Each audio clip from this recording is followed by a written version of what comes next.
కోట్లాది రూపాయలు వెచ్చించి పేదలకు సహాయం చేసేందుకు కూటమి ప్రభుత్వం కృషి చేస్తుందని రాజమహేంద్రవరం రూరల్ శాసనసభ్యుడు గోరంట్ల బుచ్చయ్య చౌదరి పేర్కొన్నారు.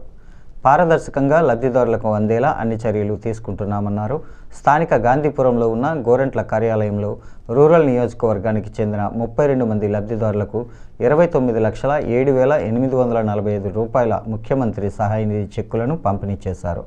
గోరంట్ల మాట్లాడుతూ వైద్య ఖర్చులు భారమైన ప్రతి కుటుంబాన్ని ఆదుకునేందుకు ముఖ్యమంత్రి నారా చంద్రబాబు నాయుడు ఎంతో ఉదారంగా వ్యవహరిస్తూ రాష్ట్ర వ్యాప్తంగా కోట్లాది రూపాయలు పేదలకు అందిస్తున్నారని తెలిపారు.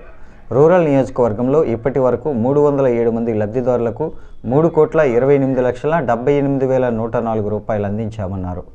AMC chairman Marni Vasudev, rural TDP అధ్యక్షుడు మత్స్యేటి ప్రసాద్, రాష్ట్ర tourism corporation director Vasireddy Rambabu, Bodapati Gopi, Karri Appalaswamy, Gangina Hanumantharao, Pinnamareddy Eswarudu, Kurukuri Kishore, దండుమూడి Prasad, Addala Srinu, దండుమూడి Teja, Undavalli Bangararaju, Tadepalli Nagaraju, పిల్ల తనుజ, మట్టా శ్రీను, కామిని భాస్కర్, బొప్పన నాగేశ్వరరావు, గారపాటి అమర్నాథ్ తదితరులు ఈ కార్యక్రమంలో పాల్గొన్నారు.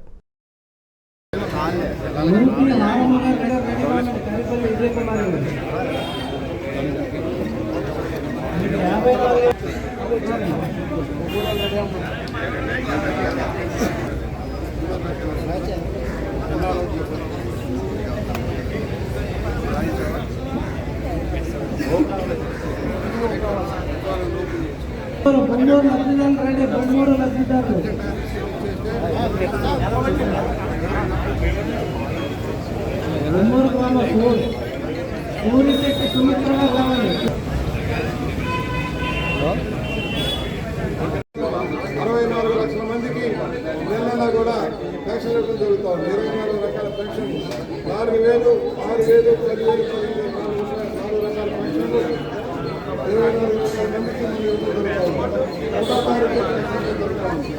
రేషన్ దుకాణాలన్నీ కూడా అందుబాటులో కోసం ప్రయత్నం జరుగుతుంది. రోజు పిండి కూడా ఇచ్చే కార్యక్రమాలు కూడా ఊళ్ళలో కూడా మొదలవుతాయి. కొన్ని రోజుల్లో కూడా